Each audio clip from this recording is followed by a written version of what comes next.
Do you need a good foam rolling technique for your inner thigh, aka your adductor muscles? Well, I'll teach you a good one that you could do for warm-up or cool down.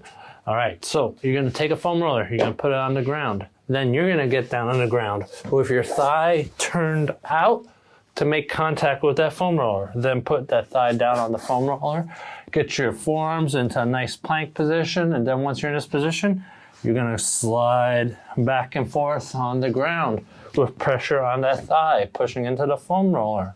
You can do that quick and brisk for a warm-up or nice and long for a cool down. And if you're cooling down, you could dig into that muscle a little bit, flex and extend at the knee, or just move it side to side a little bit to dig into that muscle, breaking up the tension even more.